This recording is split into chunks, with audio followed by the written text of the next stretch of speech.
Olá, seja muito bem-vindo a mais essa edição do Poder e Negócios. Vamos conversar com o jurista Kioshi Harada sobre os temas relevantes que têm acontecido no nosso país. Com certeza, a conferência sobre o clima, a COP, que está acontecendo aqui no Brasil, e também sobre os desdobramentos da mega operação que aconteceu no estado do Rio de Janeiro. Doutor Kioshi Harada, é um prazer conversar com o senhor aqui no Poder e Negócios. O prazer é meu, Tiago. Doutor Kioshi, vamos começar falando sobre a mega operação no Rio de Janeiro, porque tem dado muito o que falar, não? É verdade, né? A imprensa está do lado da bandidagem, né? Rotularam a mega operação de operação policial mais letal dos últimos tempos, né? Então, isso é um termo pejorativo, né? Então, foi uma ação policial, não uma operação letal, né? E está todo mundo contra, né? O presidente Lula, por sua vez, fez uma declaração muito infeliz, dizendo que o mandado era de prisão, não era mandado de morte, né? E uma outra declaração infeliz é que foi no sentido de que os narcotraficantes são vítimas do consumidor. Depois ele retificou, dizendo que houve um equívoco na sua manifestação de improviso, né? Mas demonstrou, na reunião dos governadores da direita, né, um divisor de água entre a esquerda e a direita. Nenhum governador do Norte e Nordeste, governado por esquerdistas, apareceram na reunião, né? Então, isso daí deixou bem claro que o debate, que deveria ser técnico, né, descambou para aspecto ideológico, né? Os progressistas são contra o combate ao narcotráfico. Os direitistas querem destruir o crime organizado.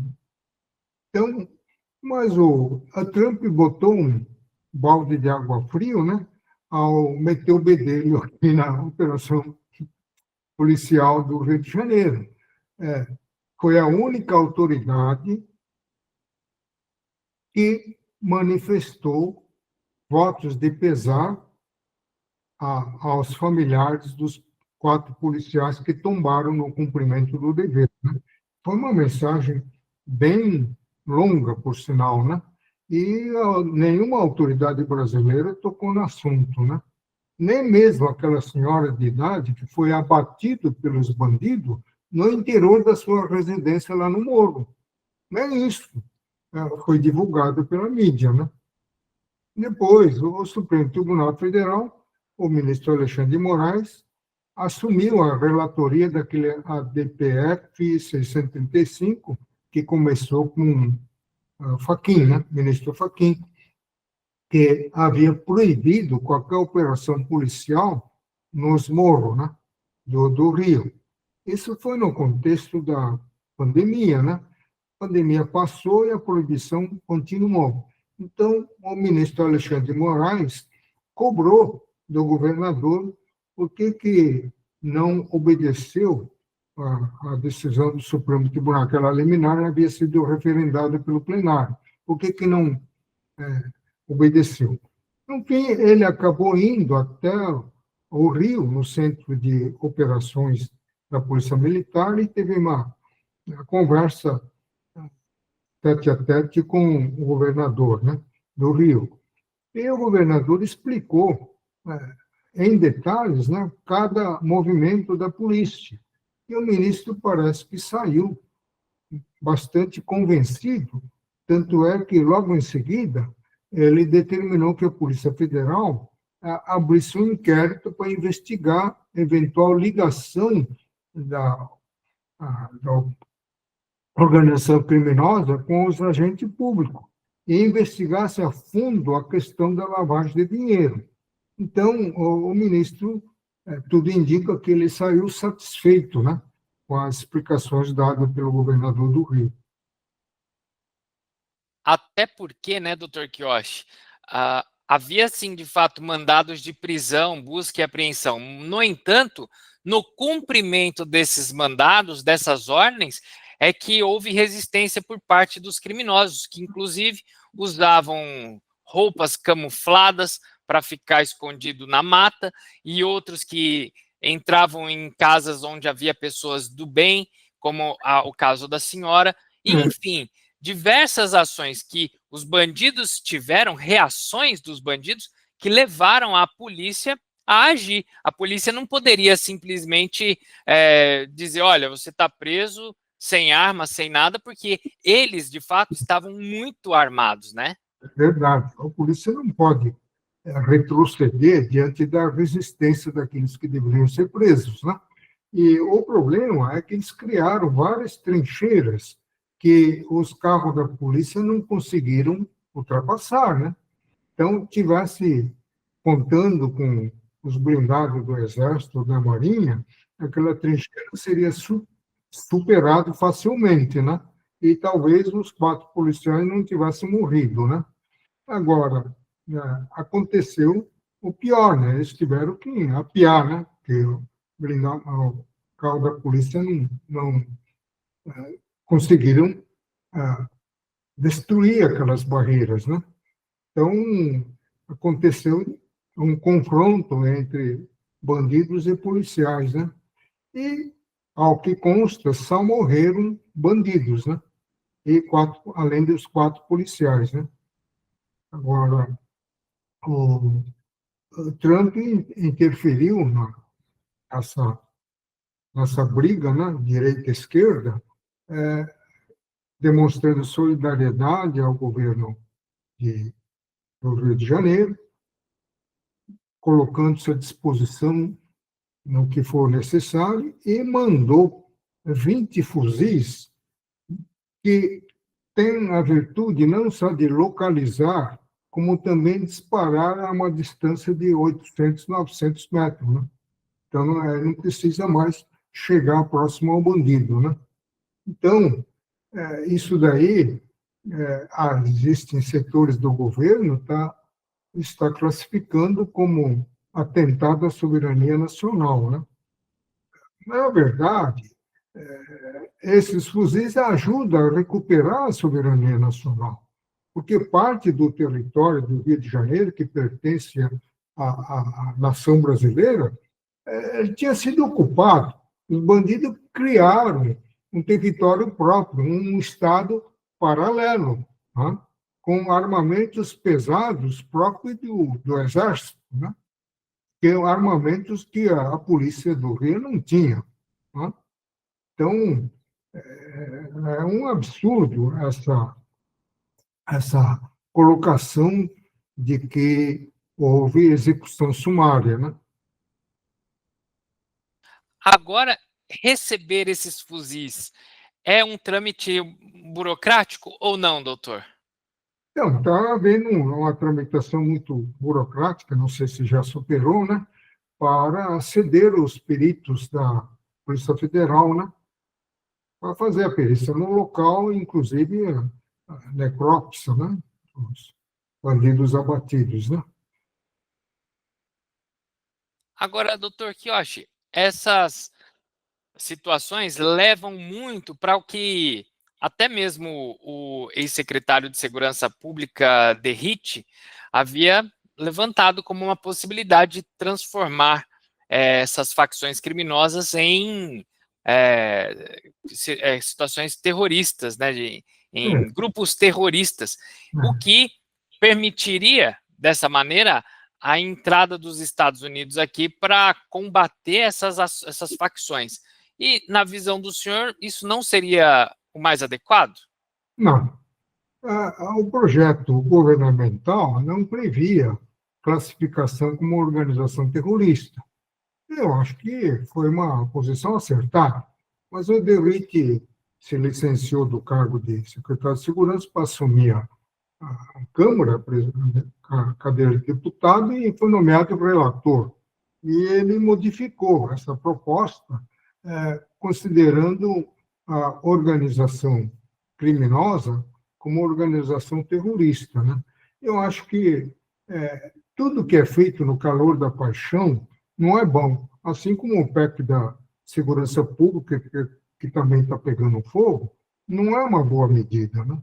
Porque você classificar de organização terrorista vai dar ensejo à interferência de setores da segurança de outros países, né, para dar combate ao terrorismo, né, porque aí a legislação internacional permite, né, que as forças de qualquer país invadam o território de outro país à caça de terroristas, né?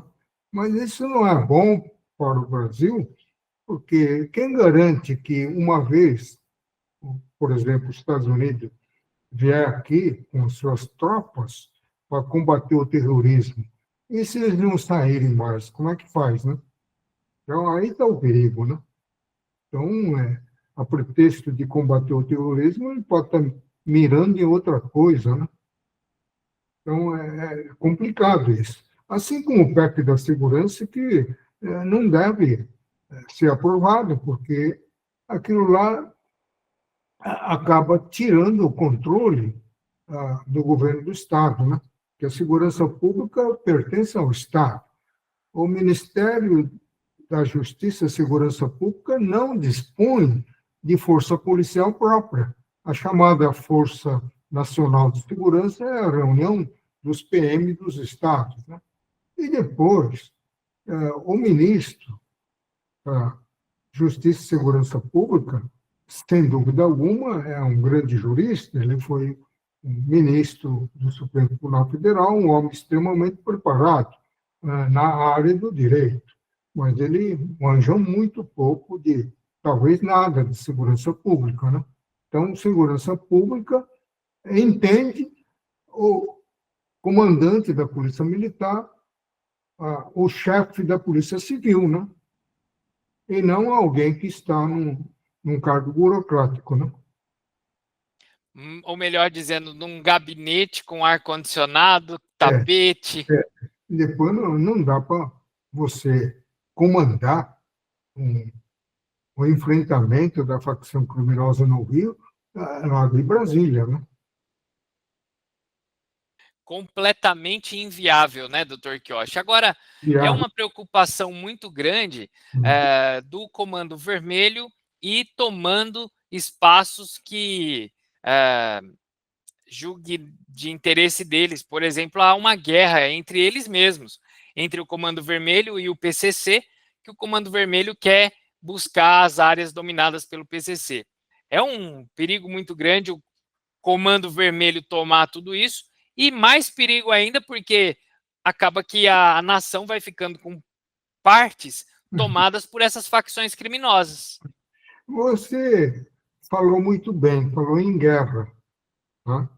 Aí na guerra, as vítimas são inevitáveis, né? Você já viu uma guerra em que ninguém morre? Isso não existe, né? Então, aí já não se trata mais de prender criminosos munidos de mandado de prisão. À medida que eles se entrincheiraram e começaram a disparar armas de grosso calibre, transformou-se numa guerra, né? E a gente sabe que o poder bélico Numa das guerra, nossas né? forças Numa de guerra, segurança. Thiago, ninguém vai ficar dando voz de prisão, né? Já pensou? No meio do tiroteio, fala, você está preso. Então, aí acaba levando um tiro na testa, né? É verdade, não dá. Naquela hora, é o calor do momento que só o policial sabe como ele reage. E, doutor, o Brasil não tem um poder bélico suficiente como esses criminosos que, de forma contrabandeada, conseguem armamentos pesados. E essa ajuda, vamos dizer assim, esse apoio do Trump ao governador Cláudio Castro do Rio de Janeiro é muito viável, é muito importante, né? Claro, porque você acaba diluindo a tremenda crítica e injustiça que estava se cometendo contra o governador Castro, né? Agora, o Brasil, se você unir as forças da PM, Polícia Federal, Polícia Rodoviária Federal, com apoio do Exército e da Marinha, você tem força suficiente para acabar com essa facção criminosa sem a ajuda de países estrangeiro, né? Agora, falta a vontade política. Agora, enquanto tiver setores sabotando a ação da política estadual, é que não vai dar certo, né? E os direitos humanos não foram ainda atrás dos familiares dos policiais que E não tombaram, né? nada. Então, direitos humanos é só para os bandidos, né? Aqui, a mídia inteira, parece que isso é uma questão de doutrina, né? Da, do jornalismo, né? Ele tende a proteger o infrator, né? Quando o infrator vai preso, a primeira preocupação da imprensa é se ele está sendo bem tratado, né? Se bem que antigamente existia a chamada tortura, né? Nas delegacias, mas hoje em dia isso não existe mais, né? Mas mesmo assim eles se preocupam com a integridade física do preso, né? Agora, o policial que é baleado, etc., aí não tem nada de direitos humanos. O que é um grande problema, porque é o policial que coloca o peito à bala, não, doutor? É. Agora, evidentemente que em toda profissão, né, existem maus policiais, né? Tem alguns que acabam executando um bandido que se rendeu, né? Então, mas isso é exceção, não é regra geral. Exatamente, a maioria preza ali pela questão É. do que a lei determina. Doutor Kiyoshi, vamos agora responder uma pergunta de um dos nossos telespectadores, de um do nosso público que acompanha o programa. Ele pergunta o seguinte: doutor Kiyoshi, o senhor comentou em um programa anterior que haveria uma alteração na forma da habitação, como que é? Isso, da habitação com a reforma tributária. Gostaria que o senhor explicasse um pouco melhor sobre o que vai mudar na prática para o setor imobiliário. Ele está se referindo ao aluguel, né? Habitação.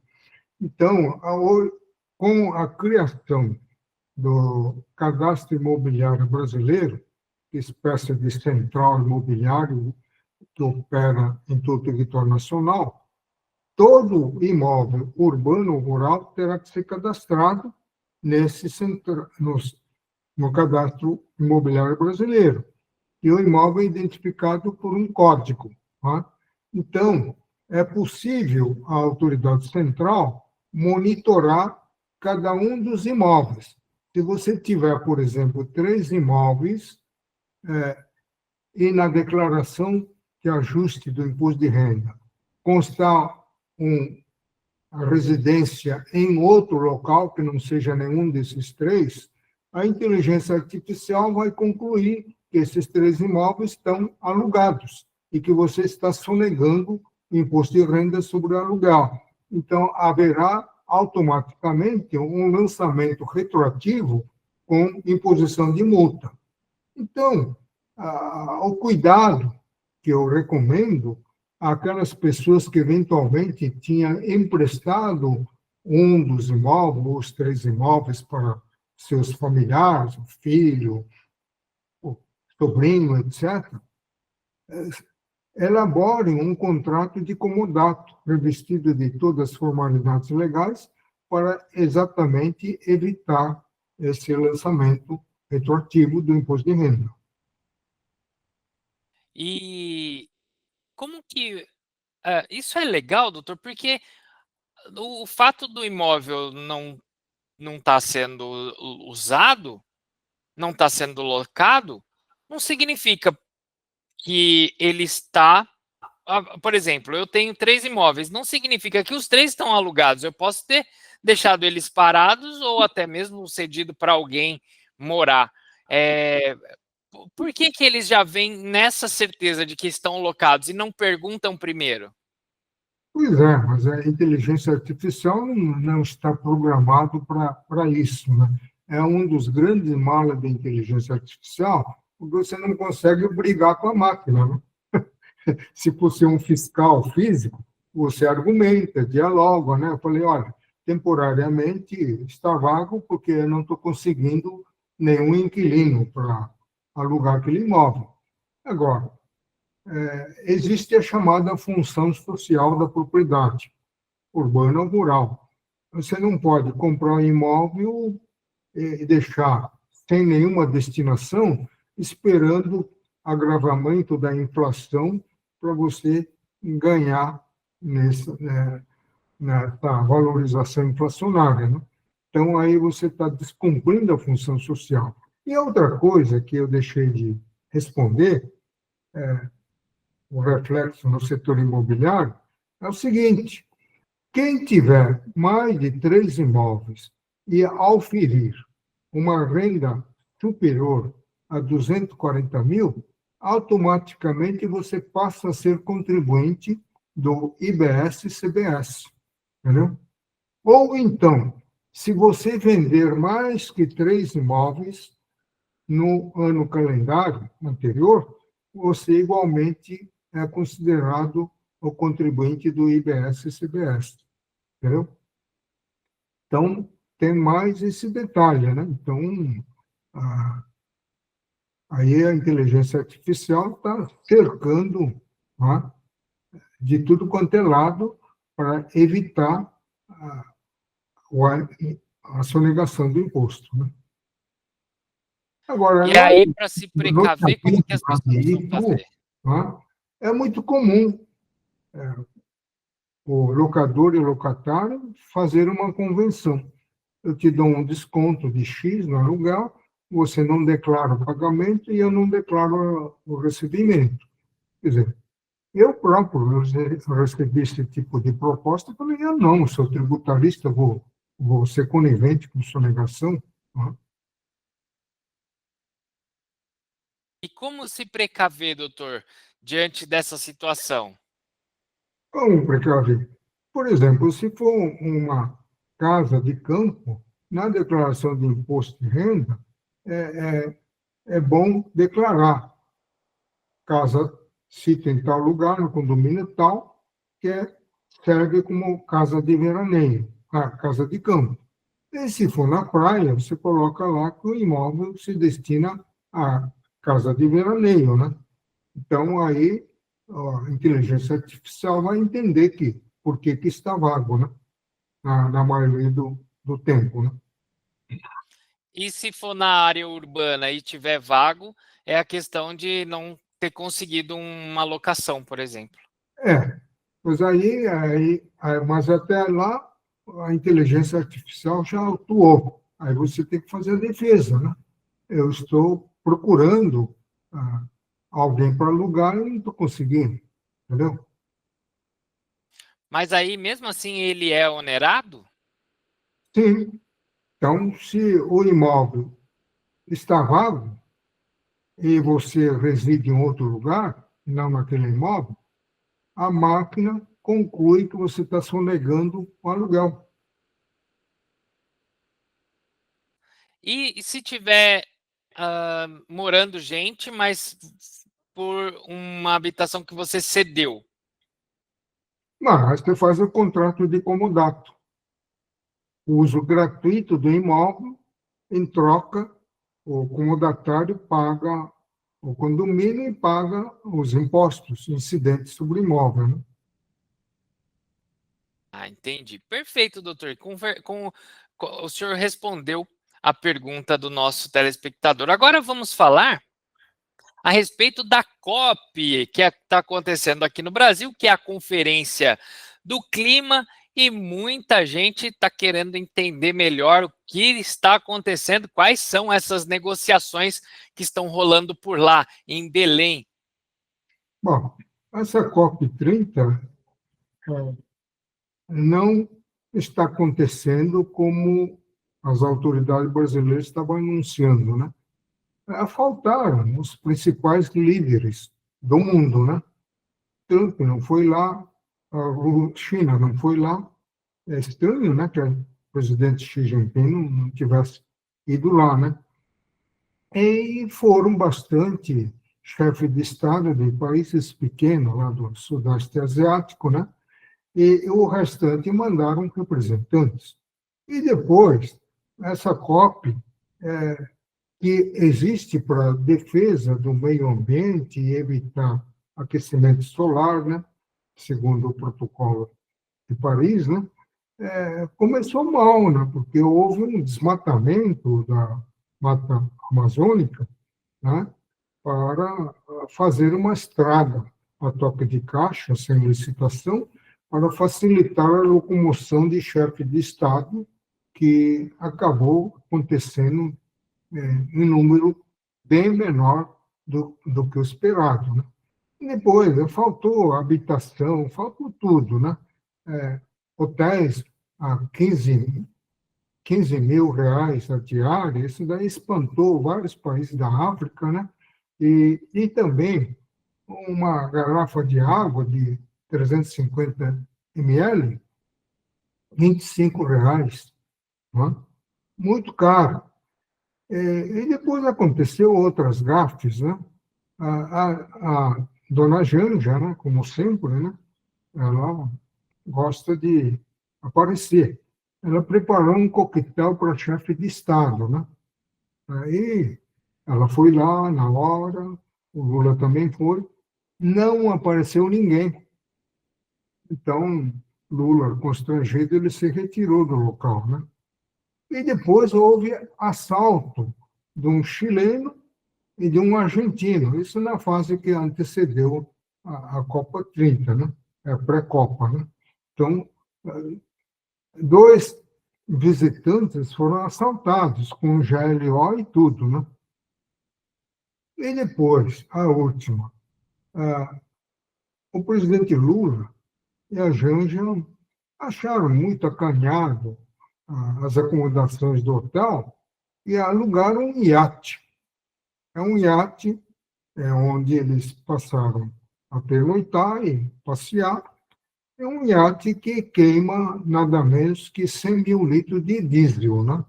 Eu não sei se é para poluir ou para despoluir, né?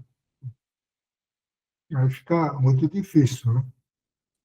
Agora, doutor Kioski, a COP tem um pano de fundo bonito, social, importante, mundial, mas na prática, as coisas não estão se aplicando, não são aplicadas.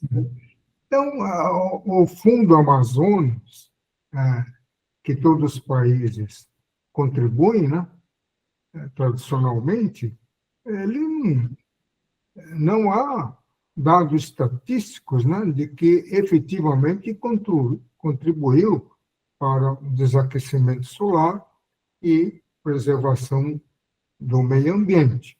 E agora o presidente Lula substituiu essa denominação para a Fundo de Preservação de Floresta Tropical, né? Mudou de nome, entendeu? E ele fez um apelo para que os países contribuíssem. Ele quer, no mínimo, 10 bilhões, né? Não sei, e a Alemanha estava para, até ontem, estava para decidir o quanto que vão destinar, né? Então, mas esse fundo é administrado pelo BNDES e outras organizações internacionais, né? Agora, no tempo do Fundo Amazonas, os recursos parece que foram desviados, né? Sumiram, né? Agora, tem como administrador não apenas o BNDES, mas parece-me, não lembro a sigla, de uma organização internacional fazendo uma administração conjunta, né, para garantir que esse dinheiro seja efetivamente aplicado no combate ao desmatamento, ao combate ao aquecimento solar, né? Então, vamos ver em que vai dar isso daí, né? Agora, até o príncipe Charles, príncipe. Olha, me fugiu o nome do príncipe. É um que foi destronado, né? É, o príncipe. O Henry. É um deles que foi destronado. Ele veio para participar da COP. É verdade. Um príncipe que, na verdade, não é mais príncipe, né? Ele foi colocado fora do Palácio de Buckingham, né? Não sei o que ele aprontou lá, mas a Casa Real resolveu botar ele para fora. Bom, Ele veio para o Brasil, né, que é o paraíso de tudo, né? aqui pode, né, doutor Quioche? É. Doutor Quioche, agora qual a expectativa para o final da COP? No final da COP, não há muita expectativa, né? Porque faltou representação de chefes de estados expressivos, né? No mundo globalizado, né?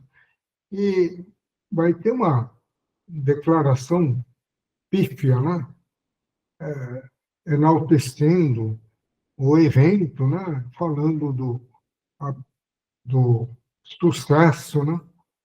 Da captação de recursos para combate ao aquecimento solar e a preservação ambiental de outro lado, né? Mas eu acho que não vai ter muito balanço positivo, né? Agora, eu não sei se isso daí vai trazer divisas para o Estado, né? Porque do jeito que eles estão cobrando, né? Tem que deixar um saldo bastante positivo para o Brasil até equilibrar suas finanças, né? Mas isso se for bem utilizados os recursos que estão entrando, né? Verdade, doutor Quioche. Muito obrigado pela participação, pela conversa com o senhor aqui no Poder e Negócios. Eu que agradeço, Tiago. Tá certo, até a próxima então, doutor Quioche. Você que acompanhou esse programa, fique à vontade para compartilhar com seus amigos e, claro, mandar as suas perguntas para o jurista mais renomado do nosso país, que é o jurista Quioche Arada. Eu espero você em nosso próximo encontro. Tchau!